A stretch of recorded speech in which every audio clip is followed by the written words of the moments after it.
Hey everybody, welcome to Grimm's Forge Gaming. This is take number 2, trying to do our Kratos Stamden. And we have two Kratoses. We have a Stamden Kratos and we have a Stam DK Kratos. This is the Old Man Kratos, so we're going to refer to this moving forward as Old Man Strength 2.0. And then we also have our Stamden younger version of Kratos, DK younger version of Kratos, and we're going to refer to that as our Ghost of Sparta moving forward. And so I do have a new build for both of them coming out right now. Anyways, let's jump right in.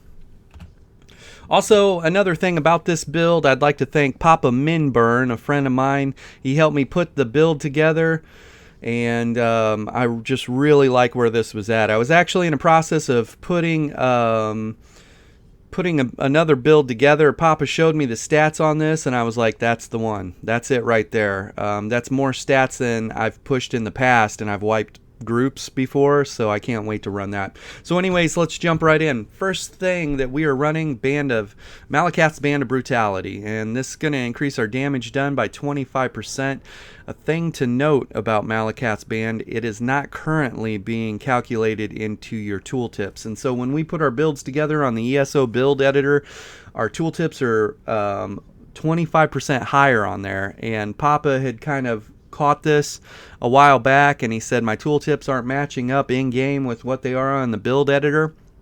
And so what we did last night was we went out with the build and we confirmed that the damage that we're doing is in fact what the ESO build editor says we should be doing, not what the tooltips in game say. So when we get to that, we'll kind of talk about that. But anyways, Malacath's Band of Brutality.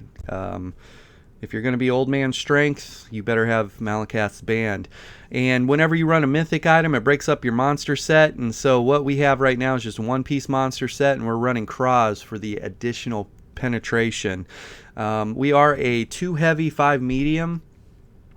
This piece right here can be whatever you want. If you need more weapon damage, if you need more armor, if you need more max stat, whatever you want to put here, put the monster set to suit your needs. Just make sure it's medium. For me, I wanted more penetration. We will hit over 10k penetration on the build, and I think that's great.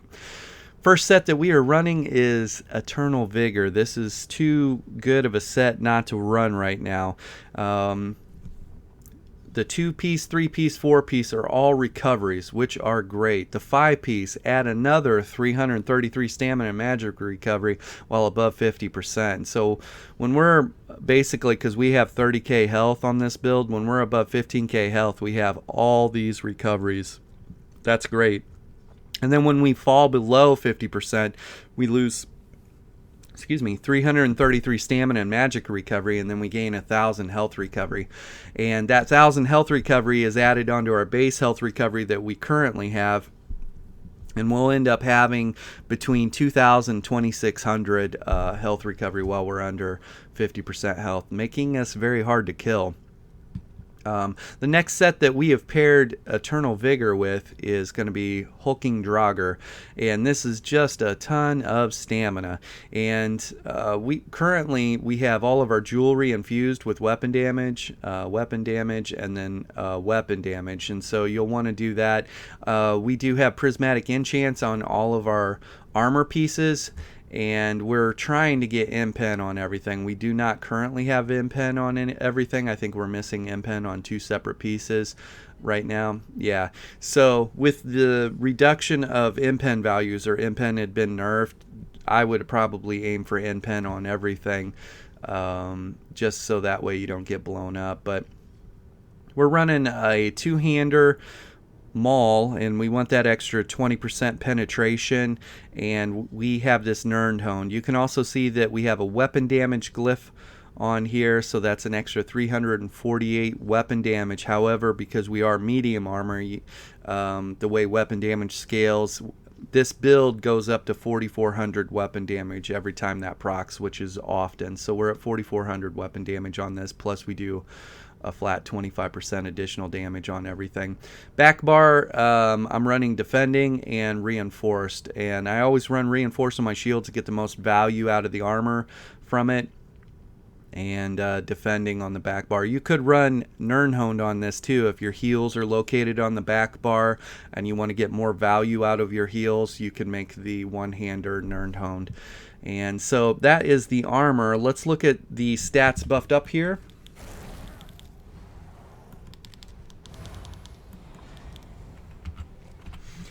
And you can see that our weapon damage without the weapon damage glyph is 3,900. Like I said, goes up to 4,400.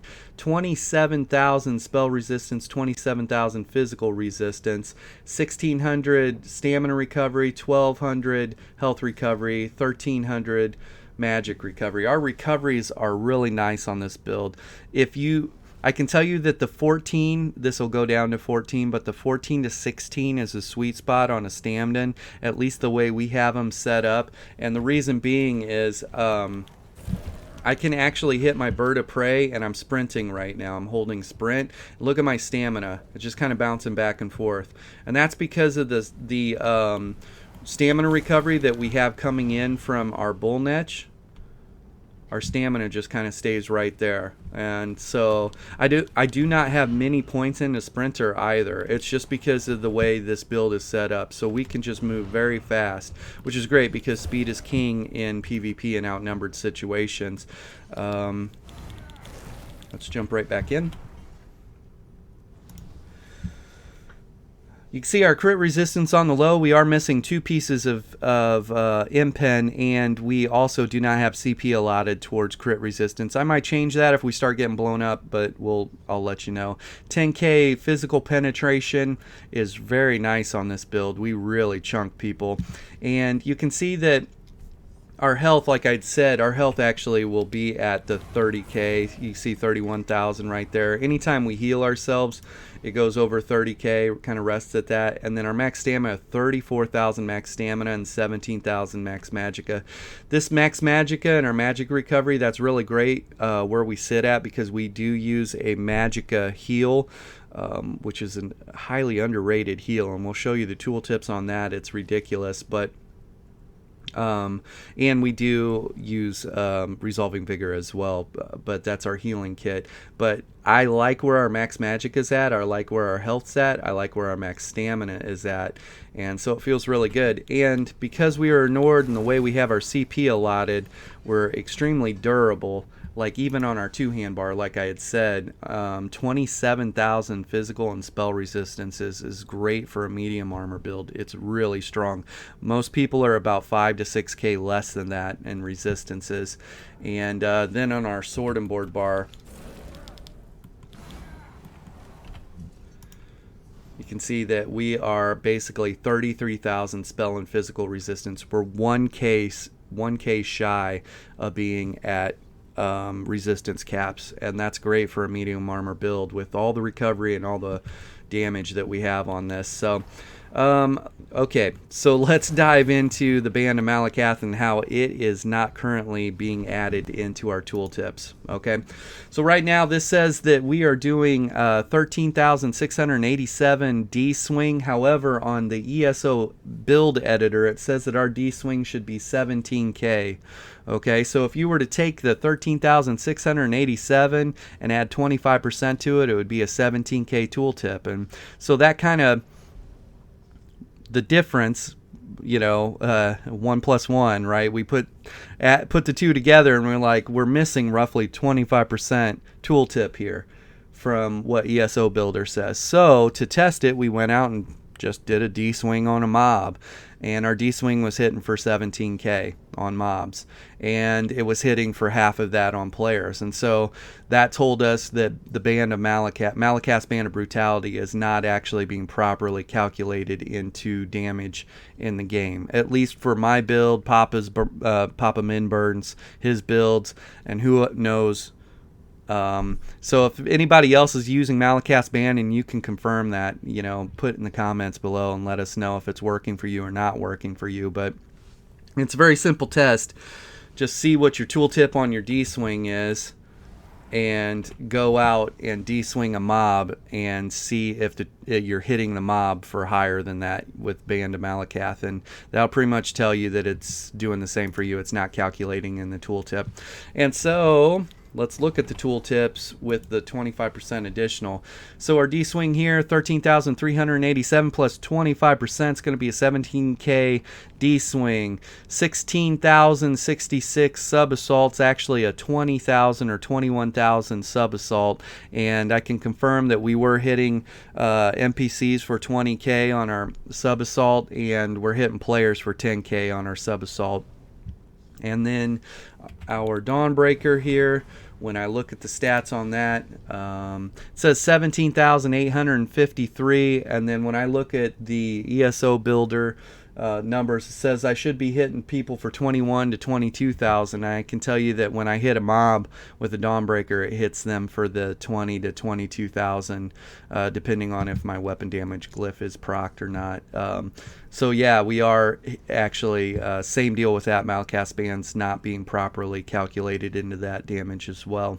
So pretty good to know.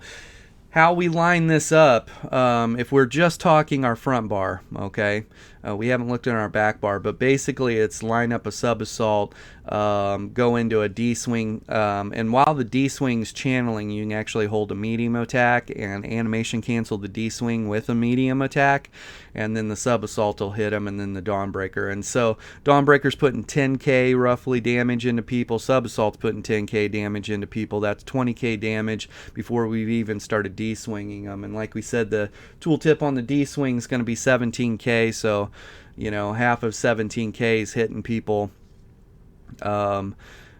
It's just a lot of damage. 8K, it's basically an 8K D-swing on people, and so there's 30K damage just on this bar alone into people if we set it up right. However, that's not normally how we start fights if we have an option. So let's look at the back bar here. On our back bar, I'm using shielded assault, and you can see that the damage on this is going to be 5,776, and I can tell you that if you were to add the 25%, it ends up being an 8K tooltip on this, so that's pretty nice. This is our gap closer. It's also our hard CC. I can hit this from point blank range on people. And so what I'll do is I keep this on people every 6 seconds. I'll hit them with a hard CC to make it a resource fight for them.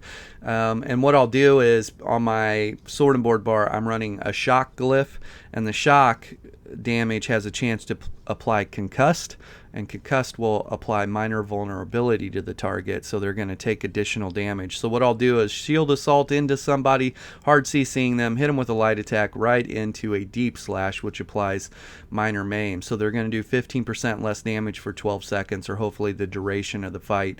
I can tell you that the tooltip on this, I'm unbuffed right now, but the tooltip on this ends up going to 9K. Same deal with this. Malacath's band hasn't calculated any damage, and so this is also a conal effect, and when I am fully buffed up and I hit a group of mobs in front of me, it's hitting them all for 9K, which is pretty impressive. And so hitting a player for 4,500 damage on a debuff, right, that's how we're using it. And so if I catch someone off guard, or I'm mid-fight and I need to reapply buffs or whatever, what I like to do is, if I see someone, I'm going to charge up my sub-assault, then I'm going to gap close into them, light attack them, and hit them with the deep slash. So we've actually double debuffed them, right? We've put concussed on them, so they're taking more damage, and we've minor maimed them, and then sub-assault hits them, applying major fracture, so they're taking additional damage there. That's how I like to initiate the fight. The fight is now started, begun, and we'll switch over to our two-hand bar and line up another sub-assault into our D-swing rotation, heavy attack into Dawnbreaker. And if you played a Warden before, this play style just is great. And I've got some BG footage of this. This build is very strong in no CP because of the amount of max stats and recoveries that we have, and we're using Malacath's band, so we just do a ton of damage. And I'll get some brand new of this build, brand new BG footage of this build, but if you want to see this play out in BGs, I have old footage of the previous build, and we've got BG footage, 1vxing or small grouping, like there's 3 of us killing 20 people, like all kinds of fun stuff. So, but that's how we line up the burst. I'm using Resolving Vigor. The tooltip on this is very small. However, I can tell you once we get minor or major mending, we do have access to major mending on this build. However, we only generate major mending for ourselves when we drop our enchanted forest and we're standing in it, and then in that moment the tooltip goes up to 21k. I can tell you that buffed up, that tooltip, it's a 16k tooltip. It's going to be less than some people. Some people have 20, 24k. We'll hit 20, 24k when we have major mending going. That's great. But 16k is not too bad outside of major mending, because of the way we pair it with this. And you can see that's almost an 8k burst heal tooltip. And then we have another 1,000 health coming in every 5 seconds with this. And this is a magicka expense. This is a stamina expense. And because we've juggled both those heals on this build, our resource management is very easy. It's very easy to balance resource management on this build, like ridiculously easy. And this is more than enough heals. Another plus to having this, when you see while the effect persists, the winds pulse outwards, dealing an extra 800 frost damage every 1 second to nearby enemies. Enemies hit by this effect 3 times are stunned for 4 seconds. And so that's interesting because I don't necessarily look at this as a hard CC option, right? I'm in an outnumbered situation and I'm just maintaining my buffs, and it just so happens, or my heals, and that it just so happens that one of my heals applies an AoE stun for anyone that's off CC immunity. That's huge benefit. Another thing also, this is frost damage. Frost damage has a chance to apply chilled status effect. Chilled status effect applies minor maim. And for whatever reason, if I don't hit someone with Deep Slash and apply minor maim manually through this, it has a chance through this to apply the chilled status effect using this ability, which is pretty cool. So not only is it an AoE potential chilled status effect, it's an AoE potential hard CC, and it's also a burst heal with a hot coming in. If you're running a Stamden and you're not currently running this build or this ability, check it out. And I'm a huge fan. This is all the healing I really need on this. And some people, I've actually had people say that what little healing that is, you could, you wouldn't last 1v1 or 1v3, and like they don't understand. So anyways, we're running Ice Fortress and Minor Protection, reduce your damage taken by 8%. That's great. And a thing to note about our back bar is everything. You can see our block sigil is up in the air. Block cast capable, Vigor. Block cast capable, Arctic Blast, and reapplying that. Everything that we do, even our gap closer, is block cast capable. I can hold block and gap close to somebody, and if they were to CC me as I'm gap closing to them, I wouldn't eat the CC depending on what it is. If it's fossilized, it goes through block or a streak. But that's important to note. So I can block cast as I'm reapplying buffs on my back bar and take even less damage. And then, like I said, we're running Enchanted Forest. I like this heal. This has gotten us out of some trouble. Icy and I were running around. We ran into 6 AD sorcerers. There's a build or a video out there of this. I'll link it in the descriptions. And these guys were going really hard on us, and at one point I had to drop this on the ground, and we both had to lay down some thick heals to weather the storm, and then we did. And we just kited them out, stretched out the fight, and started picking them off one by one, and it was a really fun fight, so you'll need to check that out. But when we drop this on the ground, not only do we get the healing coming from this, it's only 90 ultimate, so it's up almost all the time too, as your kind of oh no button to fall back on. But as soon as we take a heal from this, a tick from this, then we have major mending in effect, and it's going to buff both the heals here. And so that's pretty nice. Let's look at a couple other things here real quick. Number one, we're using the Warrior Mundus Stone, and if you are an orc, you don't need to use the Warrior Mundus Stone. I would run the Serpent Mundus Stone and run higher recoveries. If you like where the recoveries are at on this build, and you feel the same way that I do, that the 1400 to 1600 is great, then run Warrior and have even more weapon damage. You can hit 5k weapon damage on this build, no problem. And I'm using Bewitched Sugar Skulls as our food. Max stats and health recovery, and so that's been working out really well. Let's see. So we looked at the gear. We looked at the gear, the stats buffed. We looked at the abilities, explained the rotation. Excuse me. Looked at the abilities buffed. We looked at our food. We looked at our Mundus. We looked at our race. Pick up all your passives. This class, the damage output on it works really well. And then as far as changes, I'd keep the 2 gear sets together that we have. If you wanted to drop Malacath's Band, put Ring of the Wild Hunt on there. If you don't want to run Ring of the Wild Hunt, drop either Hulking or Eternal Vigor ring on there and run a full monster set, Belores or whatever you want to run. That's up to you. A lot of flexibility with the build. And let's jump into the CP and wrap it up. 19 points into Blessed, 59 points into Physical Weapon Expert.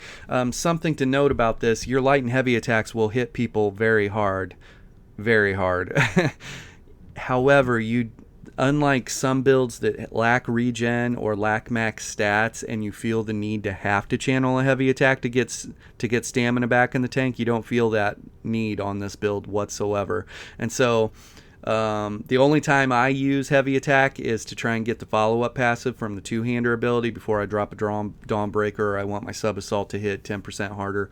But your light and heavy attacks really thump because of this. Master at Arms, 61 points. 26 points into Precise Strikes. This is not because of the critical damage done, because we're using Malacath Band. We don't do critical damage, but this is because of the chance for critical healing. 41 points into Piercing for an extra penetration into the target. 64 points into Mighty. 56 points in Ironclad. Most of the biggest hitting abilities in the game are going to be direct damage. This helps lower that. Spell Shield, I've got 64 points into that. That's almost 4,600 spell resistance. And then I got 64 points into Medium Armor Focus for another 4,600. You take that 4,600 resistances right there and stack it on the 4K resistances being a Nord. That's between 8 and 9K resistances, right? Being a Nord, and the way I have my CP allotted right here. And so I could afford to have Major Breach and Minor Breach on me and still have more resistances than other people that don't build this way. And I've tested a lot of different things, and this ends up being the toughest build for me.